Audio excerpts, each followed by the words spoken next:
Gold, trusted gold buyers. మీరు తాకట్టు పెట్టిన బంగారాన్ని విడిపించి ఈ రోజు ఉన్న మార్కెట్ ధరకు కొనబడను.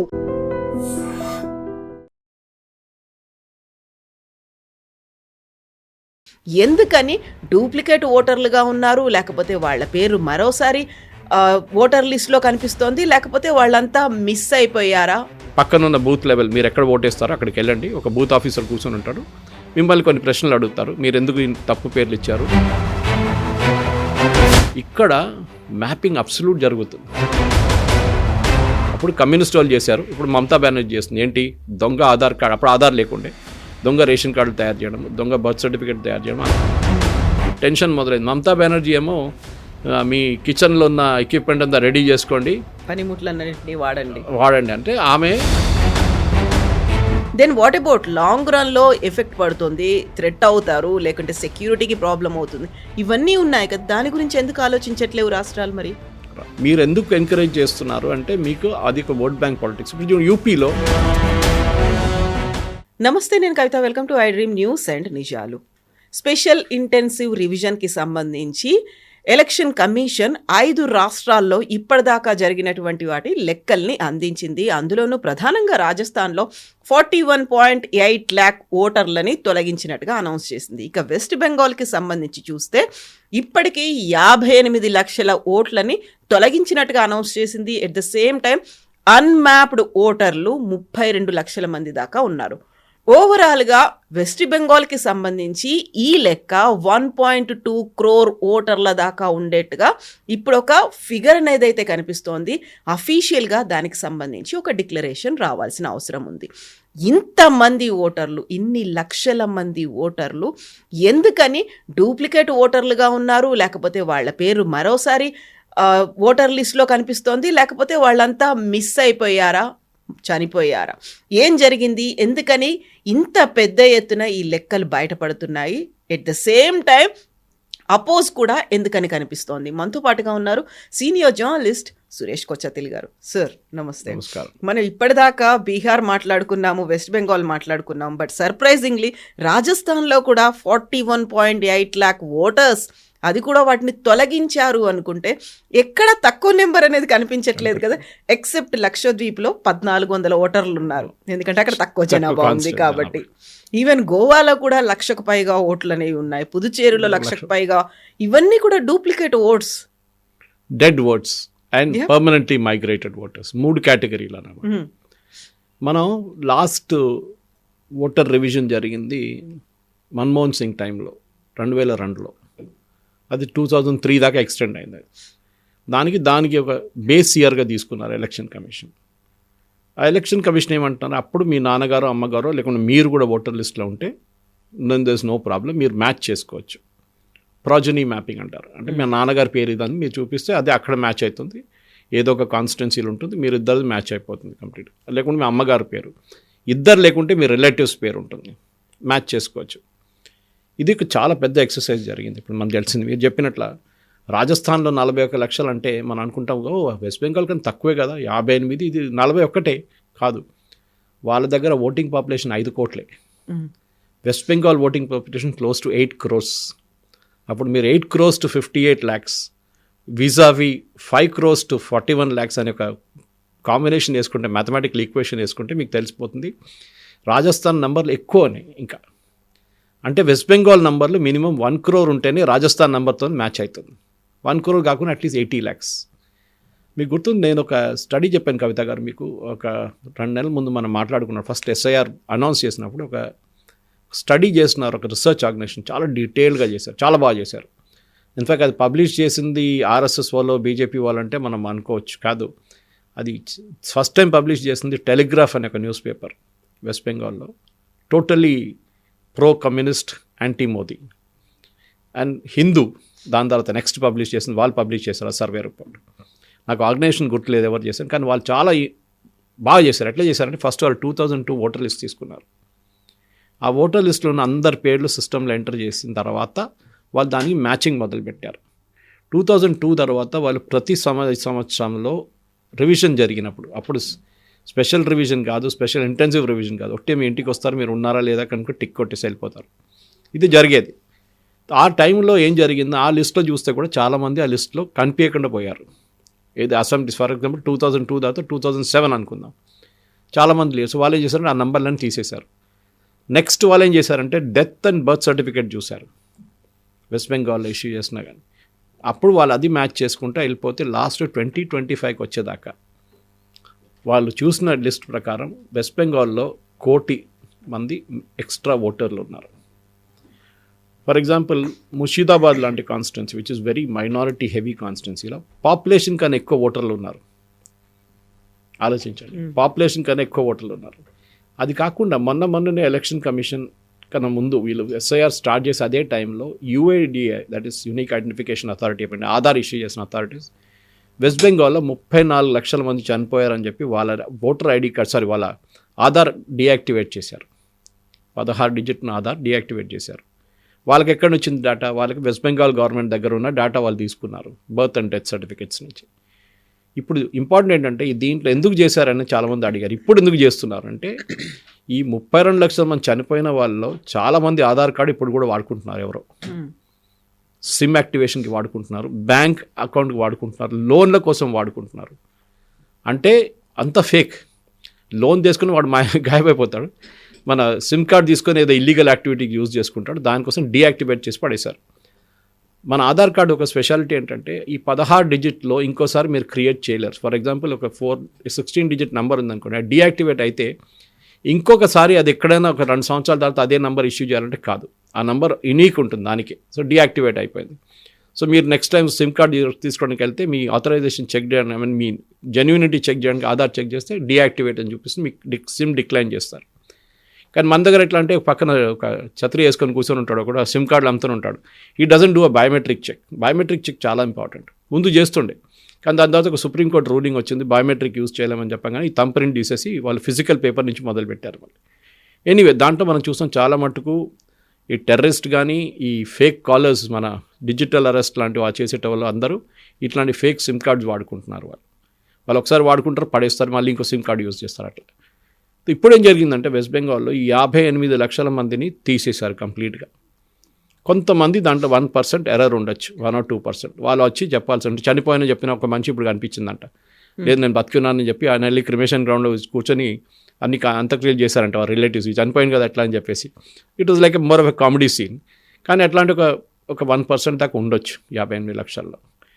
అది కాకుండా 32 లక్షల మంది ఇది ప్రాజనీ అంటే మ్యాపింగ్ కావట్లేదు, అన్మ్యాప్డ్ వచ్చారు. అన్మ్యాప్డ్ అంటే వాళ్ళ పేరు రాశారు కానీ వాళ్ళ నాన్నగారు అమ్మగారు పేరు లేదు, అదొకటి. ఇంకా 12 లక్షల మందికి మీరు తప్పుడు అంటే స్పెల్లింగ్ మిస్టేక్స్ ఉన్నాయి దాంట్లో. మీరు మీ ఆధార్ కార్డు చూసి రాసిన పేరు దీంతో మ్యాచ్ కావట్లేదు. Either Aadhaar card is wrong or this is wrong. మీ రేషన్ కార్డు చూసిన పేరు రాసింది ఇక్కడ ఉన్న పేరు తప్పు. కొంతమంది రేషన్ కార్డు యూజ్ చేశారు, కొంతమంది ఆధార్ కార్డు యూజ్ చేశారు, కొంతమంది మిగతా బ్యాంక్ డాక్యుమెంట్స్ యూజ్ చేశారు. 32 లక్షల మంది అక్కడ అయిపోయారు. దీనికి కాకుండా ఇంకొక 1 కోటి మంది వాళ్ళది కంప్లీట్ ప్రాజనీ మ్యాపింగ్ కూడా కాలేదు, డేటా మొత్తం డౌట్ఫుల్ అనిపిస్తుంది. సో వీళ్ళందరినీ ఏం చేస్తారంటే ఇప్పుడు ఒక హియరింగ్కి పిలుస్తారు. ఈ 58 పక్కన పెట్టండి, మిగతా వాళ్ళని 32 + 1 కోటి మందిని హియరింగ్కి పిలుస్తారు. ఇప్పుడు వాళ్ళకి ఆల్రెడీ నోటీస్ వెళ్ళిపోయి ఉంటుంది, వాళ్ళ ఫోన్లో మెసేజ్ వస్తుంది, మీ హియరింగ్కి రావాలి, పక్కనున్న బూత్ లెవెల్ మీరు ఎక్కడ ఓటేస్తారో అక్కడికి వెళ్ళండి, ఒక బూత్ ఆఫీసర్ కూర్చొని ఉంటాడు, మిమ్మల్ని కొన్ని ప్రశ్నలు అడుగుతారు. మీరు ఎందుకు తప్పు పేర్లు ఇచ్చారు, మీరు ఎందుకు మీ నాన్నగారి పేరు రాయలేదు, మీరు ఎందుకు మీ నాన్నగారు అమ్మగారి పేరు ఒకటే రాశారు, దాన్ని అడుగుతారు. సో ఏమైనా తప్పులు ఉండొచ్చు బహుశా, అగైన్ 1 to 2%, మిగతా అంతా ఫేకే. దీంట్లో ఇంకొకటి చాలా మటు ఇంట్రెస్టింగ్ అవుతుందంటే ఫ్రాడ్. ఈ ఫ్రాడ్ ఎట్లా జరిగిందంటే కొంతమంది చాలామంది వాళ్ళ నాన్నగారు 14 సంవత్సరాల్లో ఈడు పుట్టాడంట, నాన్నగారు 14 సంవత్సరాలు ఉన్నప్పుడు ఈ అబ్బాయి పుట్టాడంట, మళ్ళీ 30 సంవత్సరాలుగానే గ్రాండ్ ఫాదర్ అయిపోయాడంట, ఇదే అబ్బాయి గ్రాండ్ ఫాదర్ అయిపోయాడంట. అప్పుడు that is obviously it is fake. So ఇట్లాంటి వాళ్ళని తొలగించాల్సింది లిస్ట్ నుంచి. సో టోటల్ మమతా బెనర్జీకి ఇప్పుడు ఏడుపు ఎందుకు వస్తుందంటే ఆమెకి ప్రాబ్లం ఎందుకంటే ఈ ఓటర్స్ అందరూ ఆమె ఓటర్స్. నేను ఒక స్టడీ చేస్తున్నాను కవిత గారు, పాసిబ్లీ నెక్స్ట్ 15-20 డేస్లో వెస్ట్ బెంగాల్లో అన్ని కాన్స్టిట్యున్సీల్లో ఎంతమంది ఓటర్ని తీసేశారో ఇప్పుడున్న లిస్ట్ ప్రకారం 58 లక్షలు పెట్టుకుందాం. I'm not taking 32 lakhs + 12 lakhs + 1 crore, అది పక్కన పెడుతున్నాను. అది ఫిబ్రవరి దాకా నడుస్తుంటుంది, జనవరి దాకా హియరింగ్ ఉంది. నిన్న మొదలైన తర్వాత hearing goes on till January 16th. దాని తర్వాత నెక్స్ట్ లిస్ట్ పబ్లిష్ అవుతుంది, దాని తర్వాత మళ్ళీ అబ్జెక్షన్ ఫైల్ చేస్తారు, దాని తర్వాత లాస్ట్ లిస్ట్ ఫిబ్రవరిలో ఫైల్ అవుతుంది, దాని తర్వాత ఎలక్షన్ అనౌన్స్ చేస్తారు. నేనేం స్టడీ చేస్తున్నా అంటే కల్కటాలో 23 లక్షల ఓటర్స్ తీసేశారు లిస్ట్ నుంచి కల్కటా రీజన్లో. ఆలోచించండి, అంటే ఇంతమంది ఫేక్ ఓటర్స్ ఉన్నారన్నమాట అక్కడ. అబ్జెక్షన్ ఏం ఫైల్ లేదు, ఇవాళ దాకా రాలేదు, అబ్జెక్షన్ రాలేదు. బహుశా ఇంకా నెక్స్ట్ 2-3 వీక్స్లో ఏదైనా ఒక 1% మళ్ళీ నేను చెప్పినట్లు రావచ్చు అబ్జెక్షన్. ఇప్పుడు ఈ జరిగే స్టడీలో నేనేం చేస్తున్నా అంటే ఆ కాన్స్టిట్యున్సీలో ఎవరు గెలిచారు, ఫర్ ఎగ్జాంపుల్ టీఎంసీ గెలిచింది భవానీపూర్లో, వాళ్ళ మార్జిన్ ఏంటి, వాళ్ళ మార్జిన్ 3,400 అనుకోండి. కానీ అక్కడి నుంచి తీసిన ఓటర్లు 7,000 మంది ఉంటే obviously that result is going to get impacted. కాదు, తీసిన వాళ్ళు 7,000 కానీ ఆయన గెలిచిన మార్జిన్ 30,000 అంటే ఇంపాక్ట్ ఉండదు ఎక్కువ. Very good. సో అగైన్ ఈ స్టాటిస్టిక్స్లో ఎప్పుడు ఒక మ్యాటర్ ఆఫ్ ఎర్రర్ ఉంటుంది, మార్జిన్ ఆఫ్ ఎర్రర్ అంటారు, దాన్ని 1 or 2% అని పెట్టుకోవచ్చు. కానీ ఈ స్టడీలో నాకు ఇంకొక బహుశా ఇంకా 10-15 రోజులు పట్టవచ్చు. దాని తర్వాత maybe by January 1st week or 2nd week నేను దీని డేటా ప్రజెంట్ చేస్తాను మీకు. దాంతో మనకు తెలిసిపోతుంది లాస్ట్ టైం టీఎంసీ గెలిచిన 215 సీట్లలో వాళ్ళకి 100 సీట్లు తగ్గుతుందా, 50 సీట్లు తగ్గుతుందా, లేకుంటే 70 సీట్లు తగ్గిపోతుంది. దాన్ని బట్టి next election result will be there. Because communist and Congress are 0 West Bengal. Last 2 ఎలక్షన్లో వాళ్ళకి 0 సీట్లు వచ్చినాయి. బీజేపీకి 77 వచ్చినాయి లాస్ట్ టైం. ఈసారి ఎంత రావచ్చు అనేది ఈ రిజల్ట్ మీద ఉంటుంది. ఈ కాన్స్టిట్యున్సీలో ఎంత ఓట్లు తగ్గారు, ఎంత ఓట్లు ఇంక్రీజ్ ఎక్కడ కాలేదు, తగ్గారంతే. కానీ దీని అన్నిటికంటే సర్ప్రైజింగ్ ఏంటంటే కవిత గారు, ఈ మైనారిటీ డామినేటెడ్ కాన్స్టిట్యున్సీ మిద్నాపూర్ కానీ, మార్డా కానీ, 24 పర్గనాస్ కానీ, ఇక్కడ మ్యాపింగ్ అబ్సల్యూట్ జరుగుతుంది. 1%, 2% కూడా రాంగ్ రావట్లేదు. ఎందుకో డౌట్ వస్తుంది. సో నిన్ననే ఎలక్షన్ కమిషన్ దీని గురించి ఒక చిన్న ఎంక్వైరీ మొదలుపెట్టారు. డార్జిలింగ్ లాంటి ప్లేస్లో 6% ఉంది. అక్కడ ఇంతమంది దూరం అక్కడికి బంగ్లాదేశ్ నుంచి, అక్కడ మోస్ట్లీ నేపాల్ వైపు నుంచి వస్తారు. అక్కడ వీళ్ళెవరు ఎట్లా అచీవ్ అయ్యారు ఇట్లా అంటే ఆబ్వియస్లీ ఇది 30 సంవత్సరాల ముందు నుంచే వీళ్ళు ఈ బిజినెస్ మొదలు పెట్టారు. అప్పుడు కమ్యూనిస్ట్ వాళ్ళు చేశారు, ఇప్పుడు మమతా బెనర్జీ చేస్తుంది. ఏంటి, దొంగ ఆధార్ కార్డు, అప్పుడు ఆధార్ లేకుండే, దొంగ రేషన్ కార్డులు తయారు చేయడం, దొంగ బర్త్ సర్టిఫికేట్ తయారు చేయడం, అన్నీ వాట్ ఎవర్ ఇల్లీగల్ వాళ్ళు చేశారు పనులన్నీ. ఇది now we have to go back and trace. కానీ 30 సంవత్సరాల ముందు తీసుకున్న ఒక ఎస్ఎస్సి సర్టిఫికేట్ మీరు ఇప్పుడు వెళ్ళి దాన్ని అథెంటిసిటీ డిటర్మైన్ చేయలేరు, చాలా కష్టం. ఆ స్కూల్ ఉందో లేదో అది కూడా తెలియదు, వాళ్ళు ఎప్పుడు ఇష్యూ చేసేది, బర్త్ సర్టిఫికేట్ ఇష్యూ చేస్తారు, ఆ హాస్పిటల్ ఉందో లేదో తెలియదు, ఆ హాస్పిటల్ రికార్డులో ఇలా పేరు ఉందో లేదో తెలియదు. వాళ్ళు అంటారు 30 సంవత్సరాల ముందు రికార్డు మా దగ్గర లేదు, మేమంతా ఎప్పుడో పడేసినాం, కంప్యూటరైజేషన్ ఇప్పుడే జరిగింది కదా, కంప్యూటరైజేషన్ లాస్ట్ 20 years 15 yearsలో, అప్పుడు జరగలేదు. బహుశా ఈఎస్ఐఆర్ తర్వాత కూడా ఒక ఎక్సర్సైజ్ జరగాల్సి వస్తుంది వెస్ట్ బెంగాల్లో. ఎందుకంటే ఈ బంగ్లాదేశ్ వైపు నుంచి వచ్చిన వాళ్ళు ఫర్ ఇంట్రెస్టింగ్ ఒక ఫ్యామిలీ కేసు నేను చదివాను నిన్న టైమ్స్ ఆఫ్ ఇండియాలో. వాళ్ళు 3 ఉన్నారు, husband, wife and 1 kid, grown up sun.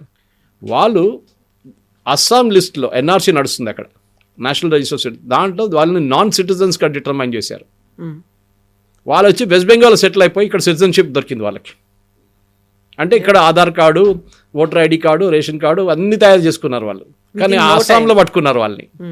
కానీ ఆసాం ఎన్ఆర్సీ అనేది డిఫరెంట్ ప్రాసెస్, అది అక్కడ చాలా స్ట్రిక్ట్ ఉంటుంది. అది వాళ్ళ అక్కడ స్ట్రిక్ట్ ఉండాలని తెలిసినప్పుడు వాళ్ళు అక్కడి నుంచి పారిపోయి వెస్ట్ బెంగాల్కి వచ్చేసరికి ఇక్కడ వచ్చి సిటిజన్షిప్ తీసుకున్నారు. కానీ అక్కడ they been shown as non citizens.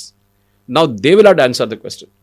మీరు ఇక్కడి నుంచి కొత్త డాక్యుమెంట్స్ తీసుకున్నారు, అది ఆఫ్ కోర్స్ బ్యాక్ డేట్ చేసి చూపిస్తారు, మీరు 1960sలో పుట్టారు, 1970లో పుట్టారు అని చెప్పేసి. It is going to be a needle in a hair stock అంటాం మన ఇంగ్లీష్లో.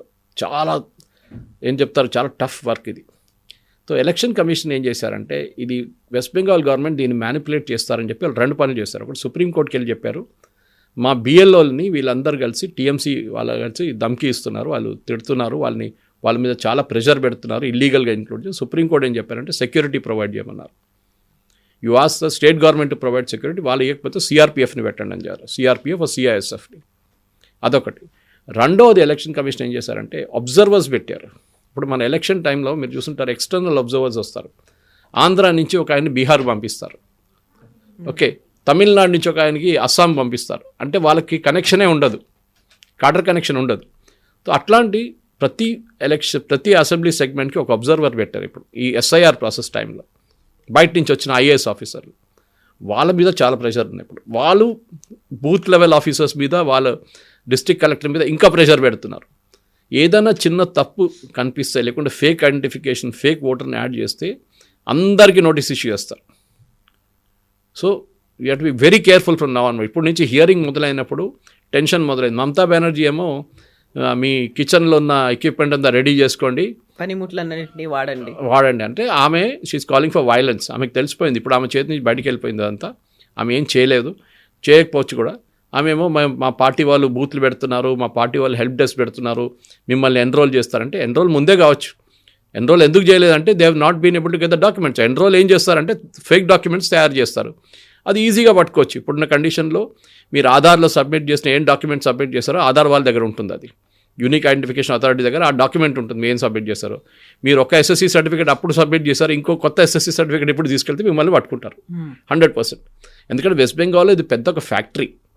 ఇప్పుడు కాదు, కమ్యూనిస్ట్ టైం నుంచే 30 సంవత్సరాల ముందు నుంచే అక్కడ దొంగ సర్టిఫికేట్లు తయారు చేయడము, అన్ని టైప్ ఆఫ్ సర్టిఫికేట్ తయారు చేసిస్తారు. మీకు ఏం కావాలంటే డబ్బులు ఇస్తే, ఇప్పుడు ఆధార్ కార్డు మొదలైన 2500 3000 ఇస్తే మీకు ఆధార్ కార్డు తయారు చేసిస్తారు. So that is why citizenship Aadhaar is not a citizenship document అని సుప్రీంకోర్టు కూడా జడ్జ్మెంట్ ఇచ్చారు. ఎందుకంటే it is only an identification proof. It tells you Suresh Kochatla ఈ సురేష్ కోచాట్ల అంతే. ఆధార్కి ఇంకేం లేదు, మీ అడ్రస్తో సంబంధం లేదు, మీ ఏజ్తో సంబంధం లేదు, ఏం లేదు. You are only the person. So citizenship కాదు, ఆధార్ సిటిజన్షిప్ డాక్యుమెంట్ కాదు.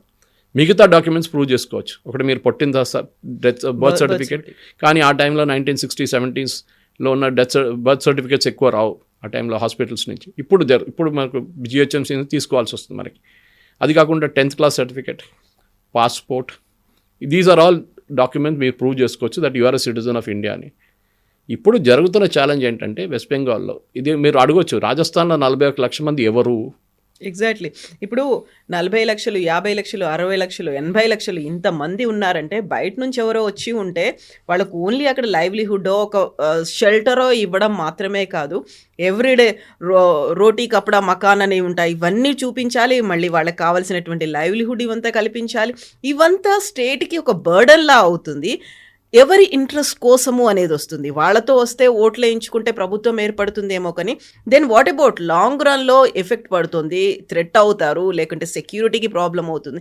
ఇవన్నీ ఉన్నాయి కదా, దాని గురించి ఎందుకు ఆలోచించట్లేవు రాష్ట్రాలు? మరి ఓట్ బ్యాంక్ పాలిటిక్స్ సింపుల్. ఓటేస్తారు, అయిపోతుంది, అక్కడ గవర్నమెంట్ ఫామ్ చేసుకుంటారు, నెక్స్ట్ టైం మళ్ళీ వాళ్ళు ఓటేస్తారు. మరో 5 ఏళ్ళ పండుగ కదా, ఓట్ పండుగ ఉంటుంది త్రూఅవుట్. 5 సంవత్సరాల దాకా వెయిట్ చేయక్కర్లేదు. ఒక లోక్సభ కాగానే అసెంబ్లీ కాగానే లోకల్ బాడీ కాగానే మున్సిపాలిటీ, లేకుంటే సర్పంచులు, లేకుంటే జెడ్పీటీసీలు, ఎంపీటీసీలు నడుస్తుంది. పండుగ ఎలక్షన్. అదే కదా, ఎప్పుడైనా మోడల్ కోడ్ ఆఫ్ కండక్ట్ ఉంటుంది మన దగ్గర, త్రూఅవుట్ ద ఇయర్ ఉంటుంది. So this is the main thing. అంటే మీరు ఎందుకు ఎంకరేజ్ చేస్తున్నారు అంటే మీకు అది ఒక ఓట్ బ్యాంక్ పాలిటిక్స్. ఇప్పుడు యూపీలో 2 కోట్ల మంది దాకా పోతారు out of the voter list. ఎందుకంటే వాళ్ళ ఓటర్ బేస్ చాలా పెద్ద. I think it's almost close to 18 crores or 20 crores వాళ్ళ ఓటింగ్ పాపులేషన్. దాని నుంచి 2 నుంచి 3 కోట్ల మందిని డెఫినెట్గా పోతున్నారని చెప్తున్నారు. Already 2 crores identified. వాళ్ళది డేట్ ఎక్స్టెండ్ చేశారు, ఎందుకంటే పాపులేషన్ చాలా ఎక్కువ ఉందని చెప్పి ఓటింగ్ పాపులేషన్ డేట్ ఎక్స్టెండ్ చేశారు. బహుశా ఇంకా వారంలో వాళ్ళ డీటెయిల్స్ కూడా రావచ్చు, మధ్యప్రదేశ్తో సహా, మహారాష్ట్రతో సహా, దాన్ని పెద్ద స్టేట్స్. ఇన్ని లక్షలు కోట్ల మంది ఉన్నారు అంటే వీళ్ళందరూ ఇల్లీగల్గా వచ్చినటువంటి మైగ్రెంట్స్ అయినా, లేకుంటే ఒక చోటు నుంచి ఇంకో చోటికి బతుకు తెరువు కోసం పోయిన వాళ్ళు అనుకోవాలా? వాళ్ళ ప్రాబ్లం లేదు కదా. మీరు ఒక చోటు నుంచి ఒకటి వెళ్తే మీకు ప్రాబ్లం లేదు, మీది ఏదో ఐడెంటిటీ డాక్యుమెంట్ మీ దగ్గర ఉంటుంది. ఇదంతా ఇల్లీగల్గా దూరిన వాళ్ళు. సుప్రీంకోర్టు చెప్పారు కదా, రోహింగ్యా కేసులో సుప్రీంకోర్టులో హెబియస్ కార్పస్ వేసిన సుప్రీంకోర్టు ఏం చెప్పారు? Justice Kant was there, chief justice. మనకు ధర్మశాల కాదు, మన దేశంలో ఉన్న పిల్లలకి చదువు చెప్పడానికి ఫ్రీ ఎడ్యుకేషన్ ఇవ్వడం బదులు రోహింగ్యా వాళ్ళు వచ్చి వాళ్ళు తీసుకుంటే ఏంటిది? మన దగ్గర రేషన్ ఇవ్వాల్సింది, మనం ఇవ్వాల్సిన బియ్యం వాళ్ళకి ఎందుకు ఇవ్వాలి? We're not a dharamshala. Bangladesh వాళ్ళని, రోహింగ్యాలను తీసుకోవడానికి we're not here for that. Problem ఎక్కడొచ్చిందంటే ఈ కాంగ్రెస్ ఓట్ బ్యాంక్ పాలిటిక్స్లోనే ఇదంతా జరిగింది. ఎందుకంటే మన అందరూ తెలిసి ఇదంతా స్టార్ట్ అయింది అస్సాం నుంచి. అస్సాంలో ఇంత పెద్ద అజిటేషన్ జరిగినప్పుడు, అప్పుడు All Assam Students Union Prafulla Kumar Mahanta లీడర్షిప్లో జరిగిన తర్వాత అక్కడ బందుల మీద బందులు, అటాక్లు, అది ఇది, నెల్లీ మ్యాసెక్కర్ ఒకటి జరిగింది, చాలా మటుకు అట్లాంటిది. దాని తర్వాతనే రాజీవ్ గాంధీ గారు ఒప్పందం చేశారు ఆసుతో. దాని తర్వాతనే మొత్తం ఐడెంటిఫికేషన్ మొదలైంది అక్కడ, NRC. Now it is under supreme court jurisdiction. ఇది మొత్తం దేశంలోకి ఎన్ఆర్సీ నడవాల్సింది కవిత గారు. ఎందుకంటే ప్రతి దేశంలో ఒక రిజిస్టర్ ఉంటుంది. మీరు సిటిజన్ కాదా, మీరు సిటిజనా లేదా అని మీ పేరు ఉంటుంది లిస్ట్లో. మన దేశంలో లేదు అది. మన దేశంలో అట్లాంటి ఒక డాక్యుమెంట్ అందరూ ఏమనుకున్నారు, Aadhaar is the citizenship. No, Aadhaar is not the citizenship document. మన దేశంలో కావాల్సింది ఎన్ఆర్సీ. దానికే ఓవైసీ కానీ, ముస్లిం లీగ్ కానీ కేరళలో ఉన్నది, కాంగ్రెస్ వాళ్ళు ఉన్నారు, వీళ్ళందరూ ఎందుకు ఆబ్జెక్ట్ చేస్తారు? కమ్యూనిస్ట్ వాళ్ళు, అఖిలేష్ యాదవ్. ఎందుకంటే వాళ్ళకి భయం ఏంటంటే ఇట్లాంటి అందరూ లిస్ట్ నుంచి బయటికి వెళ్ళిపోతారు. ఒకసారి మీకు ఒక సిటిజన్షిప్ నెంబర్ ఇస్తే, అమెరికాలో ఉంది సోషల్ సెక్యూరిటీ నెంబర్ అంటారు వాళ్ళ దగ్గర, అట్లాంటి ఒక నంబర్ ఇచ్చేస్తే then you are a citizen of this country. మీకు బెనిఫిట్స్ దాని మీద తీసుకోవచ్చు మీరు. ఇప్పుడు ఎప్పుడు కావాలంటే వాడు దూరిపోయింది భారతదేశంలో. బంగ్లాదేశ్లో 65 నుంచి, దానికన్నా ముందు 47 నుంచి మొదలైంది, 71లో పీక్ అయింది అది. రోహింగ్యాలు ఇప్పుడు వచ్చారు, దానికన్నా ముందు పాకిస్తాన్ వైపు నుంచి చాలామంది ఇక్కడ వచ్చి సెటిల్ అయిపోయారు.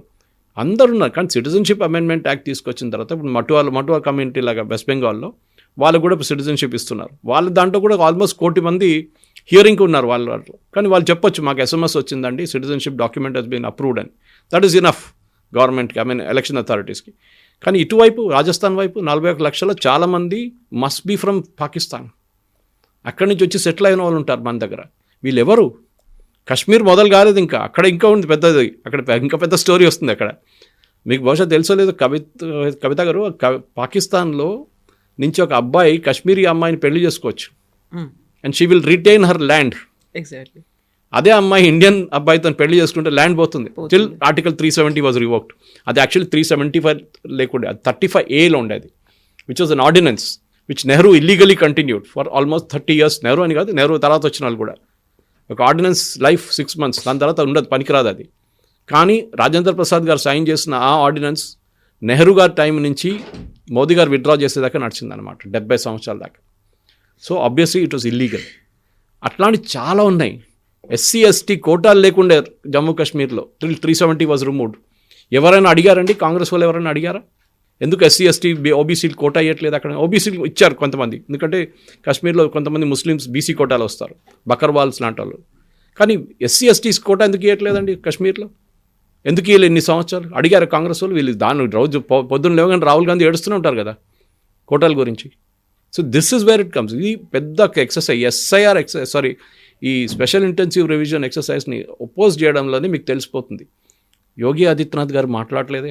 ఎగ్జాక్ట్లీ. ఎందుకంటే ఇక్కడ మనం ఓన్లీ లక్షల్లో చూస్తున్నాం, అక్కడ 2 కోట్లు అంటున్నారు మీరు. రాజస్థాన్లో 41 లక్షల మంది తీసే ముఖ్యమంత్రి ఏడుస్తున్నారా? నో, ఈ sir remove it, I have no problem. ఎందుకు మా ఓట్ వాళ్ళు ఇల్లీగల్ వాళ్ళు తీసేసేయండి. లేదు ఇల్లీగల్ వాళ్ళు ఉంచుకోవాలని చెప్తున్న వాళ్ళు మమతా బెనర్జీ లాంటి వాళ్ళు, అఖిలేష్ యాదవ్ లాంటి వాళ్ళు, తేజస్వి యాదవ్ లాంటి వాళ్ళు అబ్జెక్ట్ చేస్తున్నారు. ఇక్కడ స్టాలిన్, శ్రీలంక నుంచి ఎంతమంది తమిళన్స్ వచ్చి సెటిల్ అయితే తెలియదు, ఇప్పుడు తెలిసిపోతుంది. ఇప్పుడు అక్కడ కూడా ఆల్మోస్ట్ 60 లక్షలు ఉందని చెప్తున్నారు, ఇంకా ఒఫీషియల్ ఫిగర్స్ బయటికి రాలేదు. అక్కడ కూడా ఉంటుంది మినిమం. రాజస్థాన్ 41 ఉంటే అక్కడ మినిమం 60 ఉంటుంది తమిళనాడులో. ఎవరు వీళ్ళు? తమిళనాడులో అయితే బంగ్లాదేశ్ నుంచి వచ్చిన వాళ్ళు చాలామంది ఉండరు కదా. Who are these people? Did they come from Sri Lanka? Sri Lanka వచ్చి మన సిటిజన్షిప్ ఇవ్వాలని ఎప్పుడు అగ్రిమెంట్ పెట్టుకోలేదు వాళ్ళతో. We said we'll keep them as refugees. Special camp setup చేసాం వాళ్ళ కోసం LTTE టైంలో. అది అయిపోయింది, ఖతం. Camps are dismantle now. కానీ మళ్ళీ తెలంగాణ, ఆంధ్రప్రదేశ్ ఇప్పుడు వస్తుంది, వెయిట్ చేయండి. ఇక్కడ కూడా ఉంటుంది. ఇక్కడ రోహింగ్యా క్యాంపులు ఉన్న రోహింగ్యా ఫుట్బాల్ టీం ఉంది ఇక్కడ, వాళ్ళకి యూట్యూబ్ ఛానల్ ఉంది ఒకటి. సో ఇట్లాంటి దాంట్లో చాలామంది ఇక్కడ కూడా పట్టుబడతారు. కానీ మనకు వచ్చినప్పటికల్లా ఈ major states UP, Rajasthan, Madhya Pradesh, ఈ 3 స్టేట్ అండ్ మహారాష్ట్ర, ఈ 4 స్టేట్లో ఉన్న ఫిగర్స్ మీకు షాక్ అయిపోతుంది. దాంట్లో రాజస్థాన్ ఆల్రెడీ ఫిగర్స్ వచ్చేస్తుంది మనకి. ఈ 3 స్టేట్లు చూడండి, మినిమం యూపీ అయితే 2 కోట్ల మంది కన్నా ఎక్కువ ఉంటారు. 2,50,00,000 మంది దాకా లిస్ట్ నుంచి బయటికి వెళ్ళిపోతారు. భారతదేశంలో 100 కోట్ల ఓటర్లు అని చెప్పుకున్నాను మనం ఒక సంవత్సరం ముందు. 100 కోట్లు లేరు. అప్పుడే నేను చెప్పాను 88 crores ఉంటుంది, 86 to 88 crores. మిగతా అంతా 12 crores fake, dead, missing, that is ఈ అడ్రస్లో మీరు లేరు, that is permanently migrated or duplicate voters. ఈ 3 తీసేస్తేనే మీకు 12 కోట్ల మంది వెళ్ళిపోతారు లిస్ట్ నుంచి. దాని తర్వాత ఈ మ్యాపింగ్, ప్రాజనీ మ్యాపింగ్లో మీరు బయట నుంచి వచ్చిన మీ అమ్మ నాన్నగారి పేరు తప్పు, లేకుంటే 14 వయసులోనే మీరు పుట్టారు, మీకు అబ్బాయి అయిపోయాడు, అమ్మాయి అయిపోయారు, మీరు 30 సంవత్సరాలు కానీ మీరు గ్రాండ్ ఫాదర్ అయిపోయారు, మీ నాన్నగారు అమ్మగారి పేరు ఒకటే, అది ఎట్లా అవుతుందండి? ఇదన్నీ ఇక్కడ తీయాల్సి వస్తుంది, బయటకు వస్తుంది. We never created a proper documentation till now.